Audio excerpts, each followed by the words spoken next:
¿Estamos? ¿Se visualiza? Sí, doctora, sí se ve. Correcto. Entonces, el tema sexualidad humana y los trastornos que lo aquejan, ¿no? Tenemos que decir que la sexualidad es la manera en que cada individuo, ya sea hombre o mujer, vive su sexo, ¿no? En relación con su entorno y con, digamos, su medio tanto social como económico. Y también tenemos que saber que dentro de lo que es la sexualidad, en el estudio de esta hay una serie de diversas ramas del saber, ¿no? Una de ellas es la medicina, es la antropología, también la sociología, la psicología y otras más. Entonces, que van a dar lugar, pues, que van a dar lugar a que, vamos a ver un ratito, no puedo pasar. Ya, que van a dar lugar, pues, a que, se tenga más conocimientos acerca de las, cosas que pueden suceder en las personas, tanto hombre o mujer. Y la Organización Mundial de la Salud, pues, es una entidad que vela por todo lo que es la salud, y dentro de ellas, la sexualidad humana también tiene que, tener, su representación, ¿no? Y la define como un aspecto central del ser humano, que ocurre a lo largo de toda su vida, ¿no? Y, abarca el sexo y las identidades, los roles de género, el erotismo, el placer, la intimidad, la reproducción y la orientación sexoafectiva. Entonces, una serie de situaciones que hacen ver al ser humano en sus diferentes manifestaciones y dentro de ellas eh, vamos a ver que muchos médicos, psiquiatras, psicólogos, en relación al mundo, ¿no? Se han interesado por este tipo de problema y todo lo que lo concierne. Aquí vamos a ver que hubieron pues una serie de personajes que intervinieron y dieron luces porque estudiaron la problemática de la sexualidad. Uno de ellos es Carl Ewing, ¿no?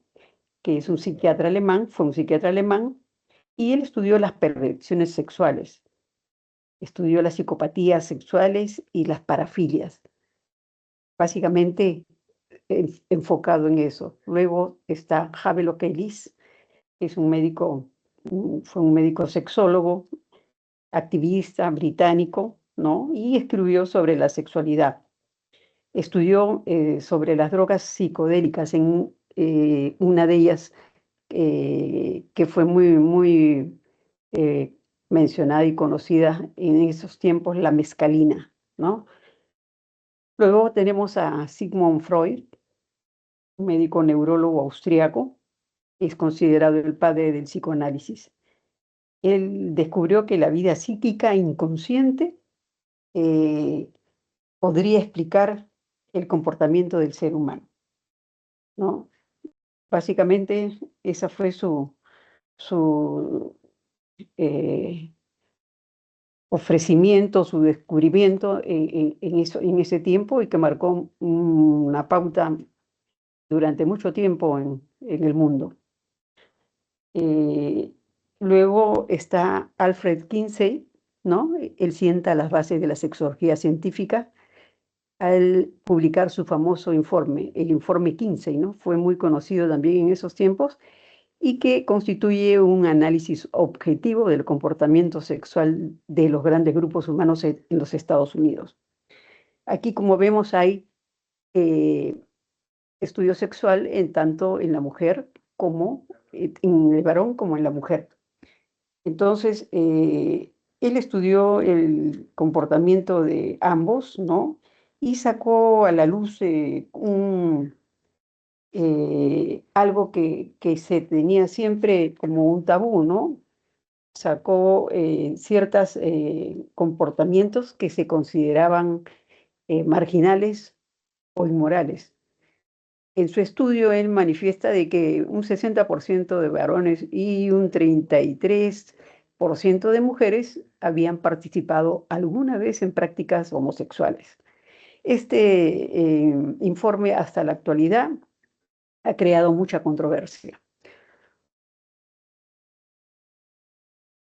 Posteriormente, William Master y Virginia Johnson, que es una pareja de esposos, eh, escribieron sobre la respuesta sexual humana. Y ellos, digamos, dentro de su estudio, ¿no? Eh, Trataban de estudiar cómo era la respuesta sexual humana en condiciones experimentales y establecen fundamentos de la sexoterapia y de posteriores eh, trabajos, ¿no? En los cuales se investigaba cómo era este comportamiento.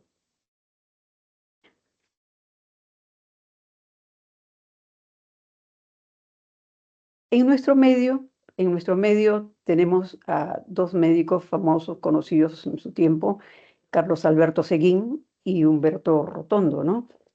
Eh, Carlos Alberto Seguín, médico, ¿no? Peruano, también se dedicó a estudiar y a tratar aspectos de la sexualidad de los seres humanos. Él escribió un libro llamado Psicoterapia y aquí expone pues la base de la psicoterapia empleada en esos tiempos y una cosa importante para él es que eh, destaca la función del lenguaje, ¿no? Como un eje para poder desarrollar la psicoterapia, la terapéutica en los seres humanos.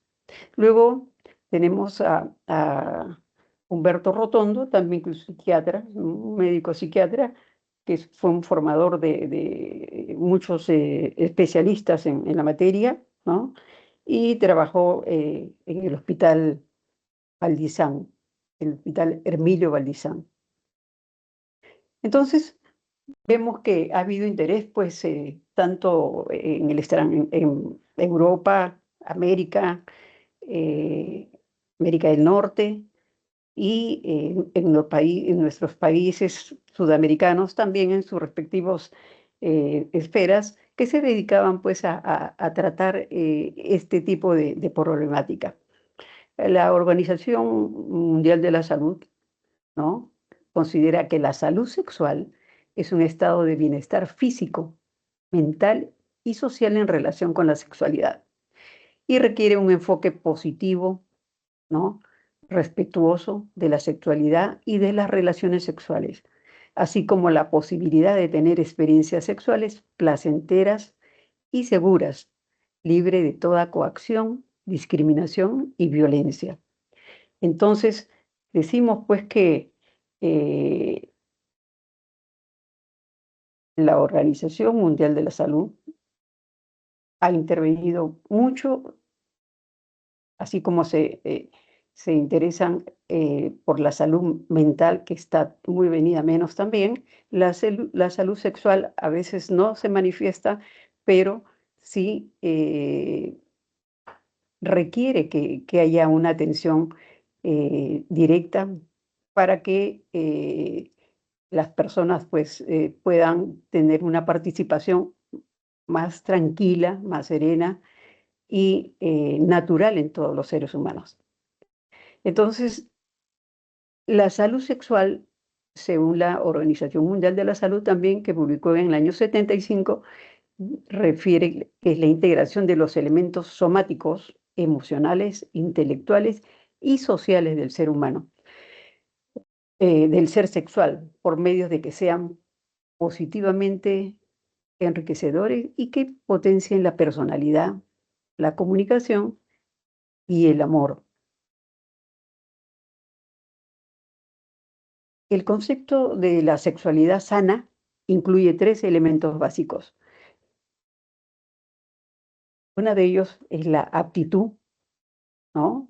Para disfrutar de la actividad sexual y reproductiva y para regularla de conformidad con una ética personal y social. La ausencia de temores, de sentimientos de vergüenza, de culpa, de creencias infundadas y de otros factores psicológicos que inhiban la reacción sexual y perturben las relaciones sexuales. Y por último, la ausencia de trastornos orgánicos, de enfermedades o deficiencias que entorpezcan la actividad sexual y reproductiva. Tenemos que tener en cuenta que teniendo estos 3 elementos, ¿no? Vamos a poder considerar al ser humano, hombre o mujer, que se puede desarrollar sin tener problema alguno.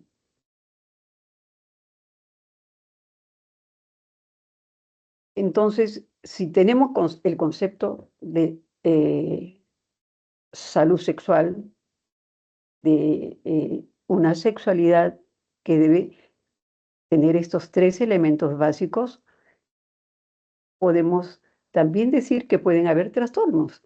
Entonces, como sabemos que los hay, la clasificación de los trastornos sexuales de acuerdo al manual de diagnóstico psiquiátrico considera 3 grupos en esta categoría diagnóstica: trastornos de la identidad sexual, las parafilias y las disfunciones sexuales.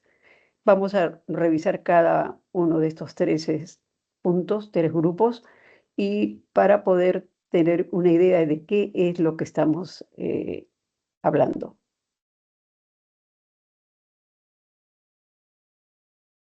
Este primer grupo que tiene que ver con la identidad sexual, es algo que muchos vemos, ¿no? En nuestra vida de cercanía, nuestra vida social, vemos personas que son evidentemente diferentes a su sexo, eh, eh, digamos, su sexo genético, ¿no? Y de hecho, nosotros podemos darnos cuenta de que ahí hay algún problema.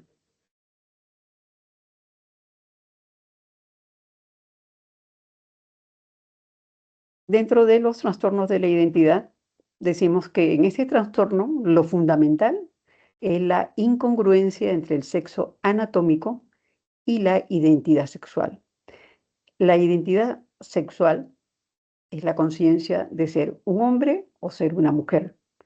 Evidentemente, algo aquí no juega cuando vemos eh, alguien que siendo varón luce como una mujer o viceversa, ¿no?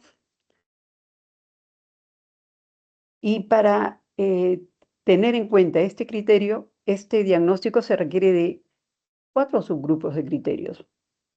Aquí vamos a ver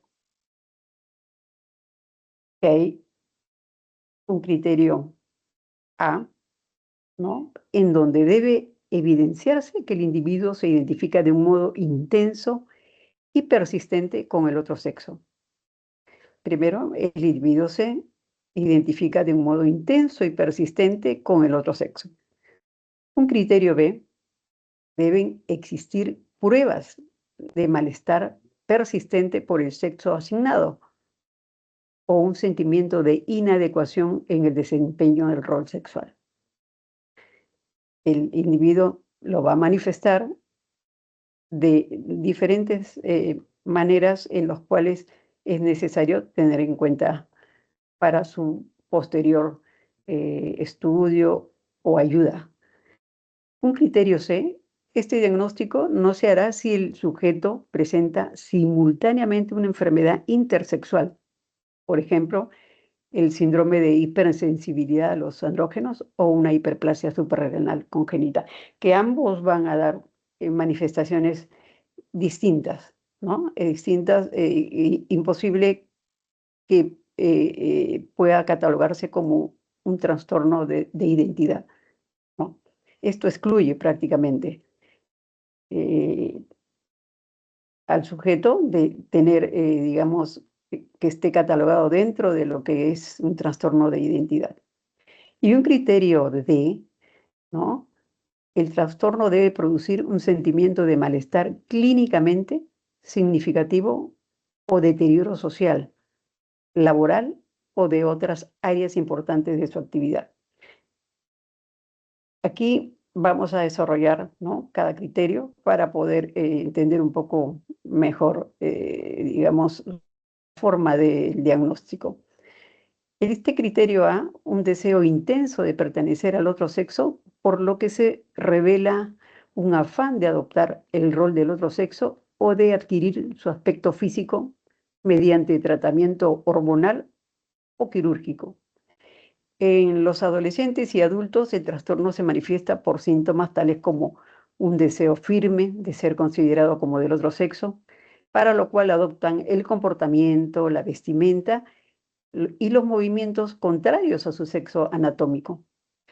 Un deseo de vivir o ser tratado como si fuera del otro sexo y una convicción de que ellos experimentan las reacciones y las sensaciones propias del otro sexo. En este criterio de un deseo intenso de pertenecer al otro sexo, se manifiesta por estos deseos o comportamientos que presentan las personas en este caso, ¿no? Un criterio B, por ejemplo, los varones, vamos a ver que hay sentimientos de que el pene o los testículos son horribles, ¿no? O que van a desaparecer, que mejor sería no tener pene, o sentimientos de rechazo a los juguetes, juegos y actividades propias de los niños.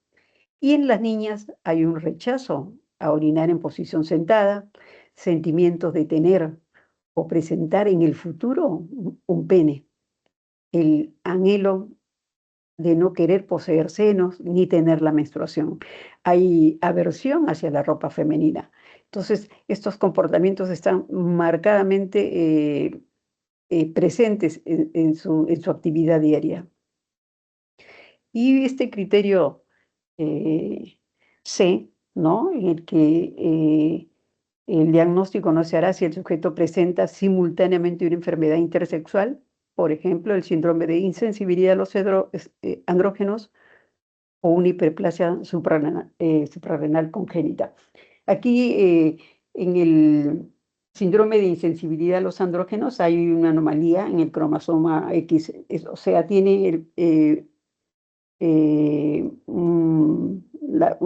dentro de lo que es su formación, es un varón, ¿no? Es un varón, pero que por algún problema de falta de receptores para los andrógenos, desarrolla un fenotipo femenino, ¿no? Aquí vamos a encontrar, por ejemplo, que se ve como una mujer, pero digamos que tiene una vagina corta y cuando se le hacen los estudios no hay útero, no hay ovarios, de tal manera que nunca va a poder pues tener el comportamiento final de la mujer, ¿no? En el caso de que sea una mujer que se logra eh, casar, pero no va a poder tener familia, por lo mismo que no tiene estos órganos. Y en cuanto a la hiperplasia suprarrenal, bueno, pues también aquí hay una incapacidad para responder a las hormonas masculinas, ¿no?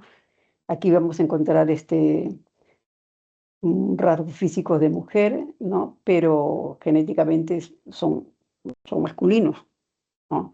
Y aquí tampoco marcadamente no se puede catalogar a un trastorno de la identidad porque esto no es algo que quisieran las personas, los sujetos que lo poseen, sino es una anomalía, ¿no? Un problema que es genético muchas veces y que es difícil, a veces el diagnóstico se hace hasta, digamos, cuando ya están mayores, ¿no? Y un criterio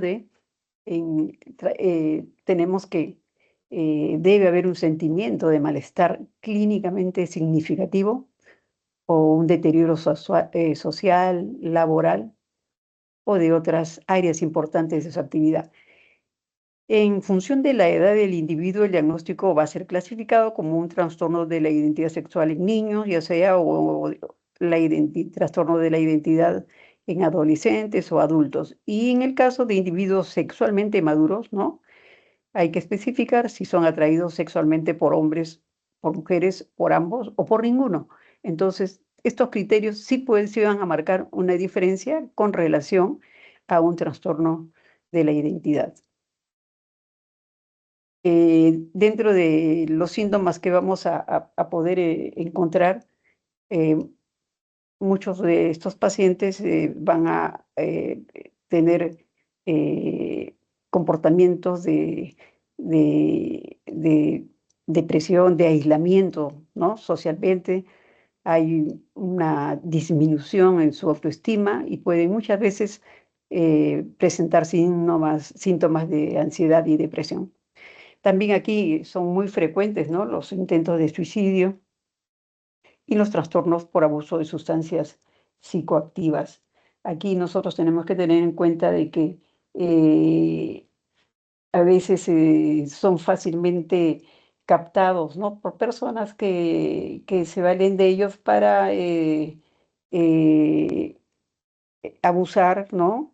Y en inducirlos a comportamientos irregulares, dañinos para su organismo, porque muchas veces se infectan de enfermedades que a la larga lo pueden llevar a la muerte. En el manejo o el tratamiento de estos pacientes es un poco difícil, ¿no? Y muy pocas veces se ve esto coronado con el éxito. Si es que se busca como meta que la persona afectada reasuma su identidad y el rol sexual que le corresponde. Eh, Sin embargo, se puede aliviar los síntomas concomitantes y ayudar a los pacientes a que se sientan mejor con el rol sexual. Muchas veces también, cuando es ya imposible ver, se ha optado por muchos caminos y no se ha llegado a lograr que asuma su rol eh, eh, de varón o de mujer. En el caso de los varones, ¿no? Que quieren tener el comportamiento del sexo contrario, eh, a veces con muchos, digamos, muchos eh, estudios y tratando de, ver que no vaya a afectarle en su vida futuro, se les puede aceptar, ¿no? Un cambio de sexo, pero con mucha ayuda psicológica, entendiendo de que a veces, si es que no hay o no se escoge bien a la persona, puede eh, eh, haber conflictos más adelante porque como que se desaniman posteriormente cuando ya se ha hecho esto. Los estudios aquí en estas personas tienen que hacerse muy minuciosamente, con mucho respeto y tratando de buscar que esa persona encuentre su camino, ¿no? Es difícil tratar de, eh, ver que asuma su otro rol. Las personas sufren mucho con la falta de empatía con la gente, ¿no? Para con ellos. Entonces, siempre va a tener que haber un apoyo psicológico allí y una ayuda de la familia cercana, ¿no? Para que puedan tener una vida feliz.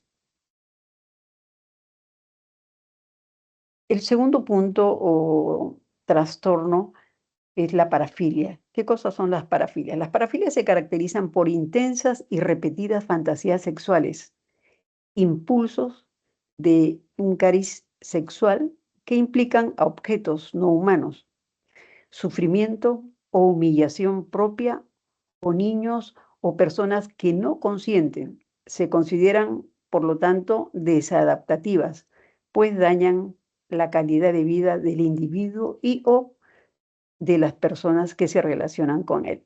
Entonces, aquí este comportamiento de las personas, vamos a ver que muchas veces los hemos visto, no considerado muchas veces como parafilias porque pues a veces por desconocimiento no se les toma y como un trastorno de la esfera sexual, sino como un depravado o son fácilmente llevados por la policía por justamente este tipo de problema, que socialmente es muy mal visto, ¿no?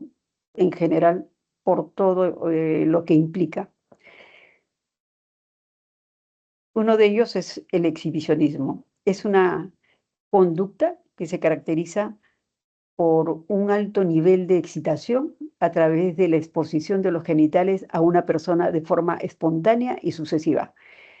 Suele predominar en niños y adolescentes como máximo entre los 20 y 30 años y se da con más frecuencia en hombres y en lugares públicos. Se ha descrito a estas personas como tímidas, retraídas y dependientes. Esta es una evidencia de lo que es pues el exhibicionismo, ¿no?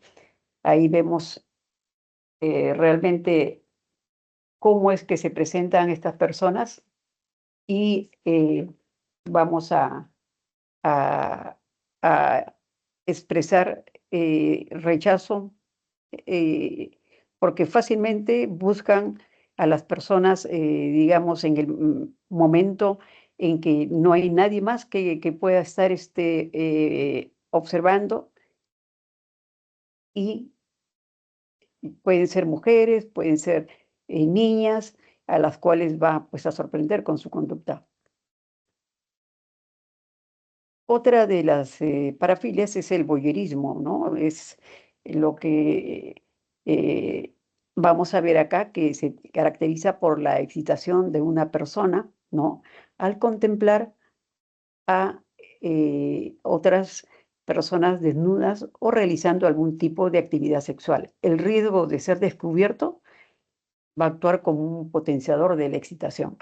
Y son aquellos que van a los lugares donde, digamos, hay parejas, ¿no? Y se ponen a estar observando, o aquellos que comienzan a fisgonear, ¿no?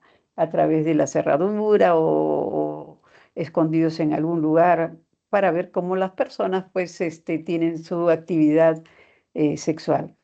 Esto comienza en la adolescencia y pudiendo ser pasajero o crónico, y suelen ser también estas personas tímidas o con cierta dificultad para iniciar o mantener relaciones de pareja. Otra parafilia también que es conocida, ¿no? Y publicada incluso en los diarios por personas que son atrapadas en esta situación. Este frotteurismo consiste en la excitación erótica a través del rozamiento del órgano genital con el cuerpo de otra persona, sin su consentimiento. Estas actividades suelen realizarse en lugares públicos, como pueden ser el metro, las discotecas o en el autobús. El froteurismo va acompañado de masturbación, ¿no? Ante el recuerdo de del el momento en que se ha acercado o ha rozado a una persona. Esto afecta a hombres entre los 15 y 20 años. Pueden ser mayores también, ¿no? Como se ha visto muchas veces en las noticias, pero es una patología que es necesario siempre tenerla en cuenta. Luego, otra parafilia es el fetichismo, ¿no? El fetichismo, vamos a ver que consiste en que es una persona que se excita observando y manipulando los objetos inanimados, como por ejemplo la ropa interior femenina. Suelen masturbarse mientras tocan las prendas en cuestión, ¿no? Suelen ser hombres heterosexuales. Dentro de esta podemos definir el fetichismo también travestista, que consiste en ponerse ropa interior del sexo contrario, ¿no? Cuando están solos o cuando realizan el acto con su pareja. Muchas veces estos comportamientos son consentidos por la pareja en el sentimiento de que mm, es algo propio de su intimidad, ¿no? Pero también es una parafilia. Otra eh, parafilia que es muy, muy dañina y de las peores que son consideradas porque justamente eh, se caracteriza por la excitación o placer sexual a través de fantasías y conductas que implican la actividad sexual entre un adulto y un niño entre 8 y 12 años. Es lo peor, ¿no? El ataque hacia los niños, pues no se saben o no pueden defenderse ante un ataque de este estilo. Otro, otra parafilia también que es eh, conocida o por las muchas formas de presentación que tiene, ¿no? Aquí vemos que es la necesidad de infligir daño a otras personas para excitarse sexualmente. eh, Contiene impulsos sexuales y comportamientos que implican actos reales con o sin el consentimiento de la víctima. La persona que ejerce el sadismo puede violar o no a la víctima, incluso masturbarse o penetrarla con objetos. Esto es básicamente, pues, perverso, ¿no? Dañino. Por eso cuando uno ve a una persona que se regocija con el olor ajeno, decimos sádico, ¿no? Pues por este tipo de comportamiento en el cual es hacer sentir daño a las personas o a la pareja o a aquella con el cual está queriendo obtener placer. Luego viene el masoquismo. El masoquismo implica la necesidad de ser humillado. Es todo lo contrario que el sadismo, ¿no? Implica la necesidad de ser humillado, atacado o maltratado para obtener placer sexual. Es una de las parafilias más claramente dañinas, ya que limita la libertad de las personas. Entonces, justamente vemos allí un hombre al cual lo están maltratando, ¿no? Y aparentemente sin oponer resistencia. Ahora, hay otra, otro comportamiento, ¿no? Que es el sadomasoquismo, y que como trastorno y categoría clínica no debe ser confundido con la idea del sadomasoquismo relacionada con cierto tipo de juegos sexuales basados en el mutuo acuerdo y que no limitan la capacidad de las personas para encontrar placer sexual o en otras tendencias.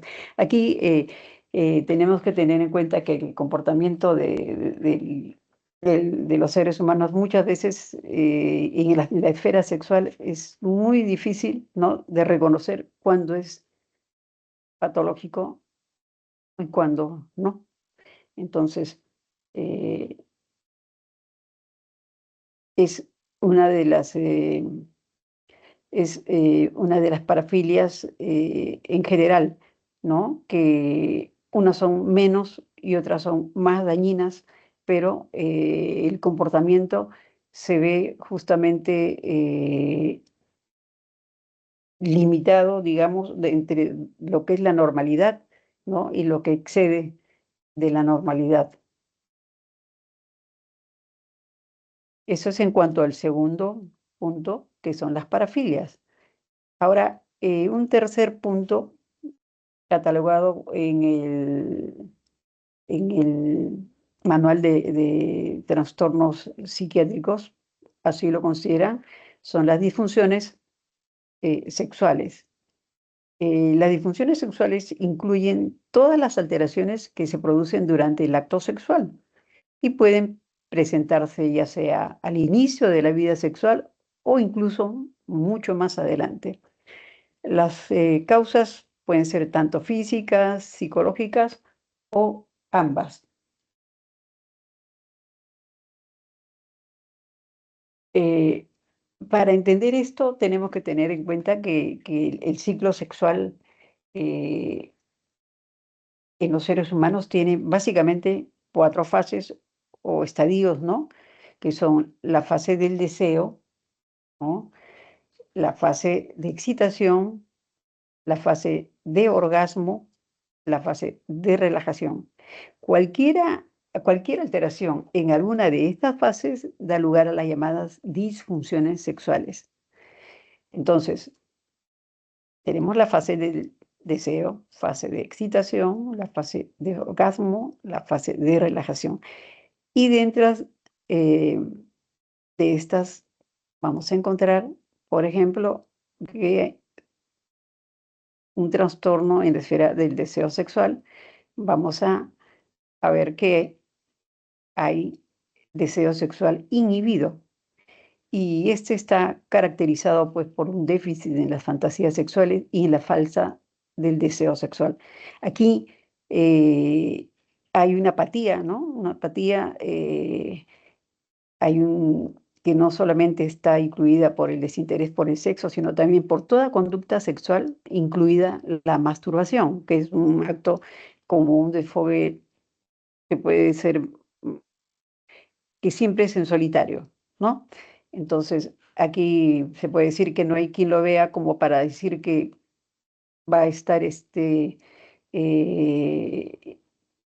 digamos, haciendo que alguien lo fuerce o algo que pueda hacer por su propia voluntad. Aquí lo que pasa es que no hay el deseo, no hay el deseo y esto suele ser mucho más frecuente en mujeres, ¿no? Em, siendo que muchas veces hay conductas que están básicamente llevadas por cuestiones de tipo eh, psicológico que están inculcadas de muy pequeñas, ¿no? Y que van a motivar que el comportamiento sea distinto. Entonces, eh, vamos a ver claramente, ¿no? Que cuando hay represión va a haber por allí algún comportamiento que muchas veces más adelante lo vamos a ver cuando se busque ayuda por algún mala relación en su vida. Si hay un deseo sexual inhibido, también hay un trastorno por aversión al sexo, o sea, rechazo totalmente al sexo. Las personas con este trastorno evitan todo contacto genital.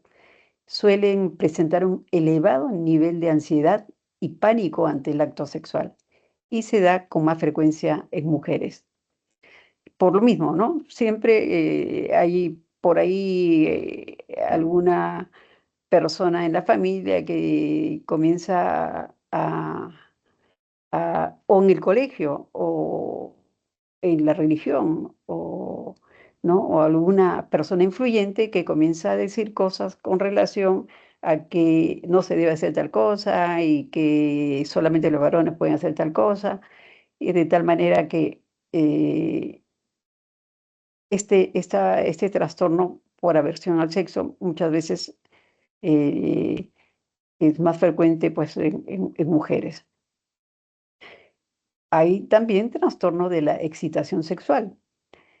Eh, Este trastorno de la excitación en el caso de las mujeres es un fallo, ¿no? Un fallo en mantener la lubricación propia de la excitación sexual hasta la terminación de la actividad sexual. Aquí, si bien es cierto, hay deseos, pero cuando la mujer está en situación de mantener una relación sexual, siempre hay la presencia de fluidos, ¿no? La lubricación propia cuando se está en un encuentro sexual.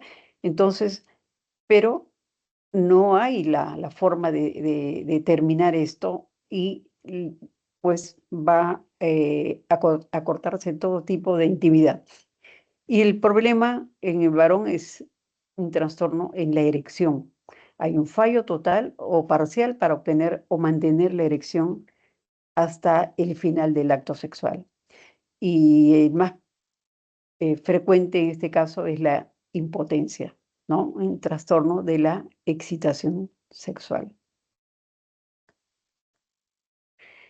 O- eh, Otra de las cosas que vamos a encontrar también dentro de esta entidad, ¿no? Es, por ejemplo, un trastorno, en el caso de los problemas de la actividad sexual, ¿no? Un trastorno del orgasmo. Aquí esta disfunción, ¿no? Incluye eh, tanto las desviaciones sexuales, las disfunciones sexuales masculinas y femeninas y la eyaculación precoz. Dentro de esta categoría también podemos encontrar la disfunción orgásmica femenina. Aquí vamos a encontrar lo que es la anorgasmia y se define como una ausencia o retraso del orgasmo durante una actividad sexual normal. Aquí suelen predominar los factores psicológicos frente a los orgánicos. También existe la disfunción orgásmica masculina que se caracteriza por la ausencia del retraso del orgasmo en el hombre tras una excitación normal. Entonces, aquí como que se cansan, ¿no? Porque no logran obtener el orgasmo deseado o culminar su relación sexual tras una excitación, pues, que está normal, ¿no? Y dentro de estas, como mencionaba hace un momento, muchas veces hay factores de tipo psicológico, o sea, cuestiones como que hay un chip que le han puesto, pues, muchas veces en forma repetida y que cuando se llega a tener una relación de pareja no funciona como quisiera o como debería ser. También vamos a encontrar trastornos por dolor, ¿no? En las mujeres encontramos la dispareunia femenina, ¿no? Un 12% de las mujeres lo padecen y aparece asociada a problemas de vaginismo normalmente. El dolor puede presentarse en todos los intentos de coito o en determinadas posturas. Entre las posibles causas suelen ser trastornos en la vagina o deformaciones que pueda tener la mujer, ¿no? En los hombres puede darse dolor en la eyaculación o infecciones de la uretra. Aquí vamos a encontrar algún punto de tipo eh, orgánico cuando hay trastornos por dolor. El vaginismo puede darse aún cuando la mujer responde de manera adecuada a la excitación sexual. El problema llega a la hora de realizar el coito. Se produce un espasmo reflejo que hace que se contraigan los músculos de la vagina, provocando así el cierre de la abertura vaginal.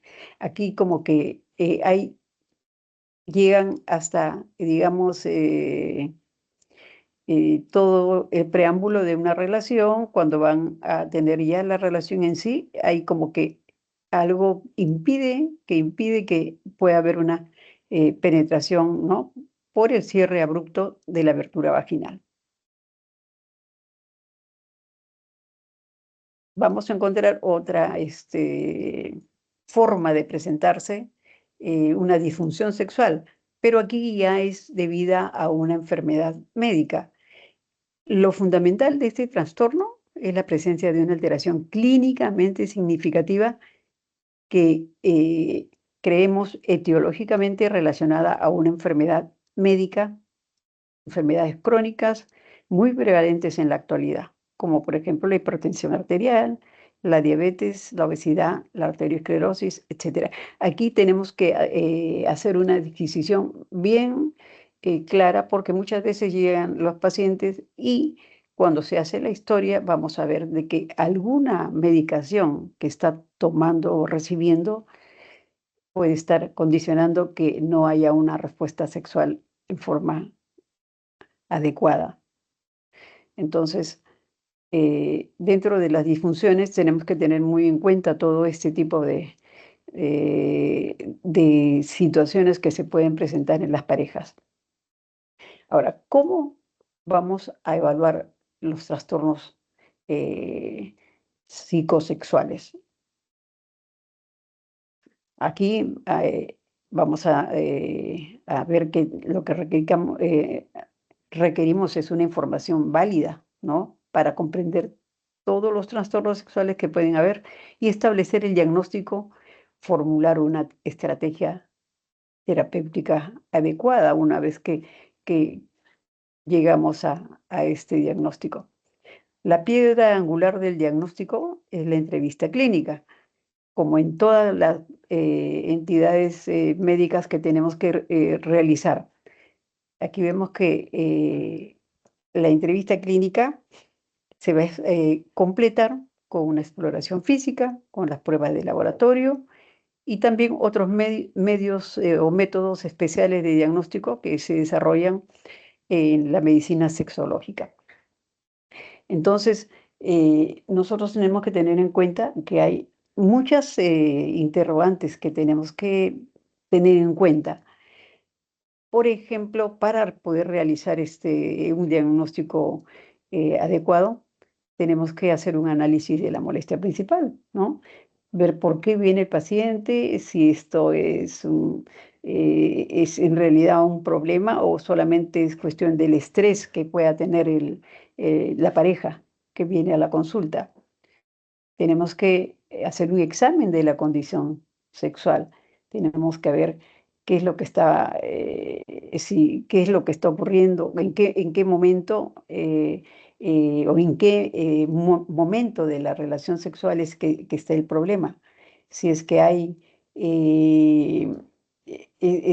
una respuesta que está perturbada o es solamente una falta de experiencia también que puede ser de la pareja, ¿no? En el caso del varón.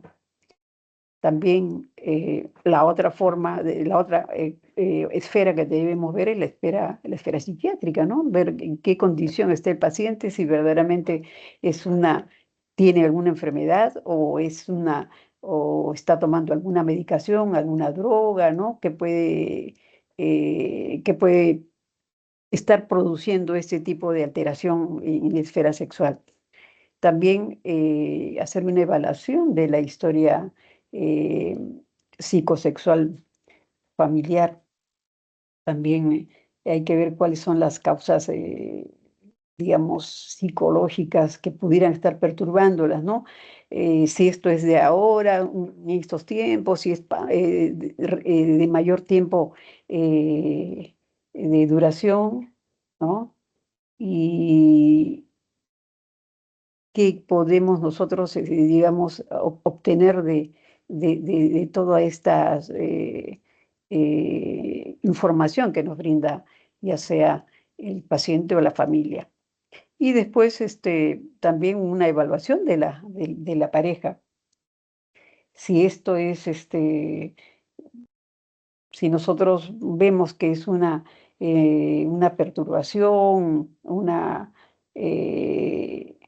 eh, digamos que la pareja venía comportándose en forma bien, en forma adecuada y posteriormente hay algo que llama la atención y que la pareja puede estar considerándolo como que esto no es una cosa normal, sino que algo está pasando con su pareja y que van a buscar ayuda justamente por este detalle. Entonces, va a requerir pues un manejo, un tratamiento una vez hecho el diagnóstico. Y la evaluación va a determinar el tipo de tratamiento más adecuado. En algunos casos se va a privilegiar el tratamiento médico o quirúrgico y en otros el manejo psicológico. Si el problema es orgánico, no puede ser superado plenamente este problema orgánico, entonces se impone el consejo y la rehabilitación sexual. Y si vemos lo otro, que es una condición psiquiátrica, es la que va a ser el responsable del síntoma, entonces hay que manejarlo en esa esfera psiquiátrica. Si los factores son psicológicos, son los responsables de este trastorno sexual, entonces la psicoterapia y la sexoterapia vamos a indicarlas, ¿no? Como un manejo de esto. Entonces, vamos a ver también, pues, que, eh, tradicionalmente se han empleado la psicoanálisis y la psicoterapia de orientación psicodinámica, ¿no? Que es una terapia que emplean los psiquiatras con los psicólogos para hacer que la pareja como que se relaje, se suelte y participe de todo el tratamiento. Eso fue tradicionalmente lo que se hacía, pero con Master y Johnson se inaugura la etapa de las terapias sexuales. Ellos eh, William Master y Virginia Johnson son los que inician la etapa de las terapias sexuales. Ellos introducen el concepto de que la pareja es el objeto de la terapia y van a prescribir, ¿no? Van a prescribir ellos eh, actividades sexuales específicas que la pareja debe realizar en la privacidad de su hogar. Y ellos consideran que es el elemento básico del abordaje terapéutico que lo diferencian pues de las antiguas formas de tratamiento, ¿no? Básicamente ellos instalan, ¿no? Este manejo con la pareja en sí. Es como si le da una tarea a cada uno a realizar. Entonces, eh, van digamos, a innovar este tipo de manejo con buenos resultados, ¿no? Pero también hay otras formas que apoyan en el tratamiento de estos trastornos sexuales.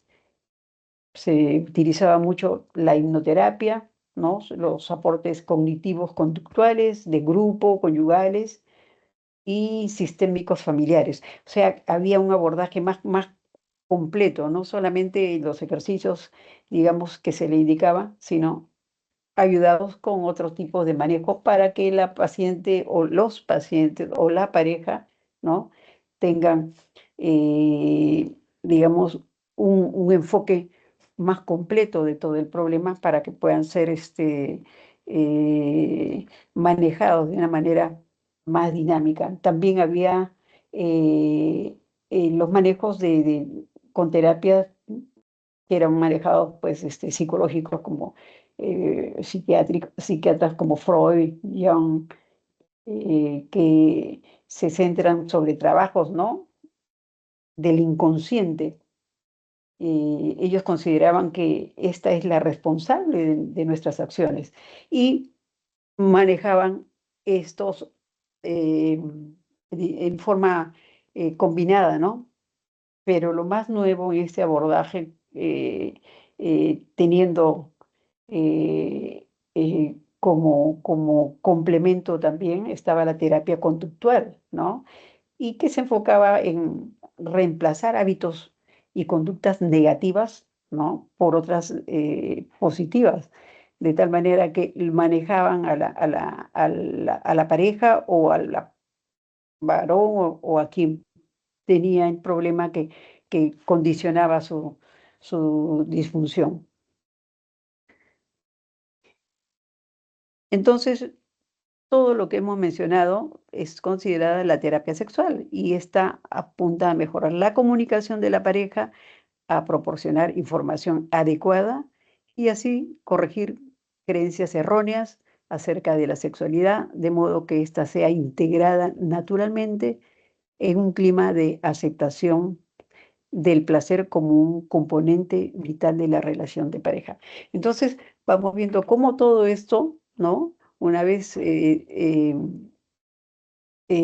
diagnosticado, ya sea a la pareja o no solamente como pareja para solucionar un problema, sino cuando hay problemas de manejo en las otras disfunciones o trastornos en la esfera sexual, también se manejan de una mejor manera para poder enrumbarlos. Muchas veces toma mucho tiempo y en algunas veces puede haber algún cambio positivo, pero en otras es un poco más difícil, ¿no? Pero va a depender mucho de la persistencia, ya sea de la familia, en el caso de las parafilias, ¿no? Y, o de las parejas en cuanto que van buscando por una terapia sexual eh, para solucionar sus conflictos conyugales. Entonces, esto es básicamente lo que les he traído para ver los trastornos en la esfera sexual y que pues comprometen al ser humano, o sea, problemas en el desarrollo de su sexualidad. Eso es el tema para tratar. ¿Alguna pregunta en relación a lo que hemos mencionado?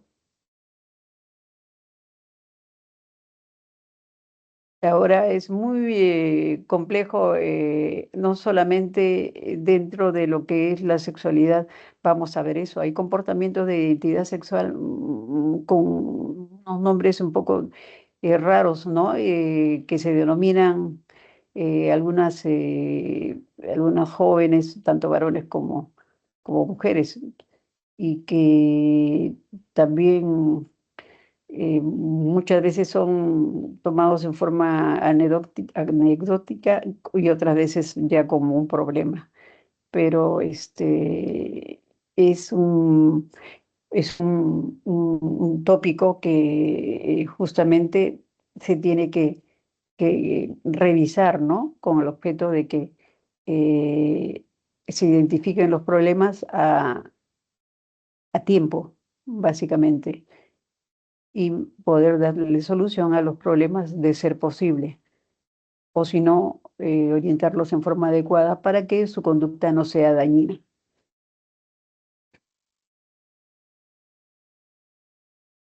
Yair, Sí, doctora. Parece que no hay dudas, todo está claro. correcto. Entonces, bueno, vamos a dar por concluida la reunión de hoy